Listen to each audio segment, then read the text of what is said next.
What's up, you guys? Welcome back to Technique Tuesday. We got a good one for you today. Something that you can take back to the training room or at home, wherever you got a bag. I want to give you guys 3 of my favorite heavy bag combinations. Let's get into the video. What up, everybody? Everybody, what's up, everybody?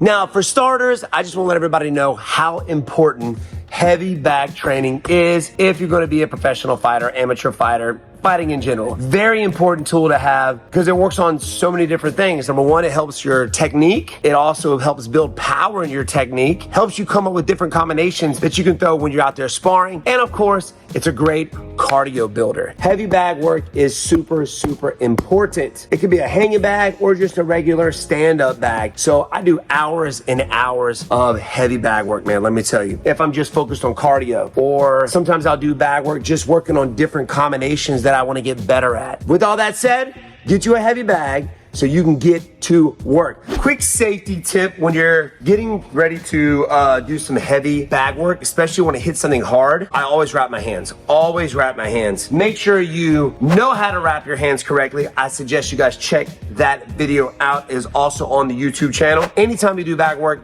wrap your dang hands. There are certain times where I will do bag work without gloves on and without hand wraps just to develop the conditioning process when it comes to, in a fight. Because, you're not going to always wear 18-ounce gloves. You're going to be wearing 4-ounce gloves and your hands got to be conditioned for it. The wrist and your knuckles as well. But I can't do that all the time because then your hands are just going to fall apart. So make sure you wrap your hands before you do heavy bag work. Now, another thing when it comes to doing bag work, I see a lot of people, especially beginners, when they're doing bag work, they're either kicking and punching the head or just the body. You guys got to work the head and the body, up and down the same. You don't want to just head hunt, that's easy to hit. So you develop that good habit by going up high, down low, back up high, down low, and keeping your opponent guessing by doing that, by doing it on the bag. So if I'm going to be throwing a punch up high, next technique I'm going down low, then I'm coming back up high, and then I come back down low again. So when you're doing 3 to 4 to 5 piece combinations, make sure you're doing that. Also, when it comes to doing bag work, if I'm doing 3 to 4 piece combinations, I either start with my hands and finish with a kick, or I start with a kick and finish with my hands. That way I'm putting my hands and feet together. I'm used to that. You see a lot of fighters, they'll throw their hand, the boxing combinations, they'll back up and then just throw one kick. No, how you're gonna catch people is right after my last punch lands, my kick is all the way to the target, and that's how you put people to sleep. So when you're doing bag work, start with your hands, finish with a kick, start with a kick, finish with your hands. Combination number 1, fairly simple. When I'm working bag work, always on my toes, just like so. I'm gonna use the front leg teep, boom, or front kick, whatever you want to prefer to call it. Front leg, and I go to the body with it, okay? Because I want my opponent to bring their hands down. Now, as I'm doing that, I'm eating space. I'm not pushing myself away. I front kick, set the foot down in front. I go up high with my jab, bring the hands back up high, down low to the body, and coming back up with a hook. Boom. Now, I can do it with the back leg, bang, but for this combination, we're using the front leg. So again, teep, up high, down low, and the finish on with the head exploder with the hook. Let me show you a few times. So I'll move, I'm feinting, boom, boom, boom. Just like so. Now, not every technique that you throw when you're doing bag work has to be powerful. Maybe I barely hit him with my front kick and I really throw hard with my hands, or I pick and choose which techniques I want to throw hard. Sometimes I'll fake it.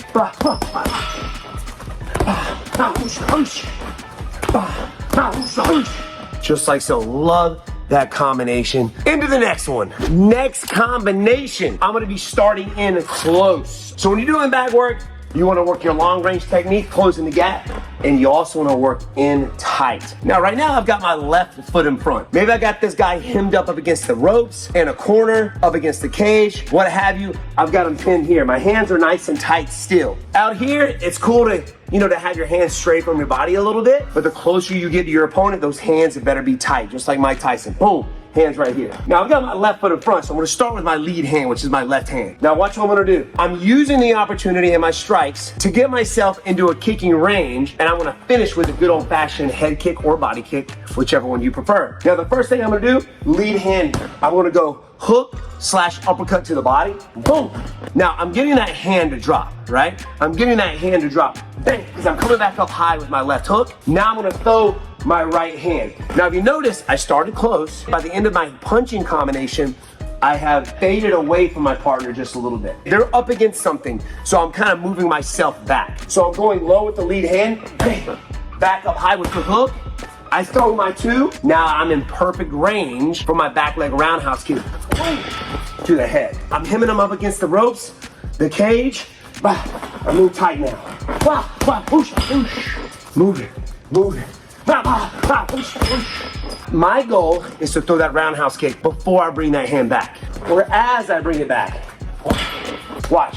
Boom, bang, boom. I don't go here. I go. And those are the ones they don't see coming. And the last combination, and probably one of my most advanced ones. One of my most advanced ones. And I want to say this, the most advanced. So on this one, I'm long range, closing the gap, hitting with the 1-2. Bang, boom.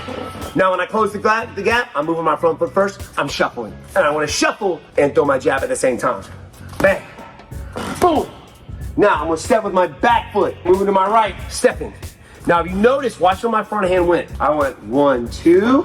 As I step off, hand kind of distracts a little bit. I'm not hitting with it, I'm just kind of distracting, getting my range right. Now, I throw my 2 again, but after I throw that 2, I'm going low kick, because now I've gotten off to the side. I'm off at an angle. This dude's got his left foot in front. I hit him with the 1-2, I stepped off. I'm staying away from his power hand. So now I'm over here, throwing the 2, back leg wide open for the switch. Yes, the switch. Here we go, closing the gap.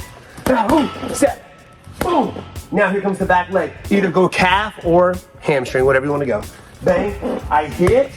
That's my distraction there, getting thinking low. Then I come back up high. Bang, bang, bang. Just like so. Let's speed it up. Now, remember, use that front hand to distract. Get your range right. Bang, boom, boom. Now, as soon as you land, get back in position. Anytime that I do bag work, I try to make it as realistic as possible, right? I'll even throw in some feints while I'm working the back work, just so that I'm practicing, getting better at it. All right, one more time.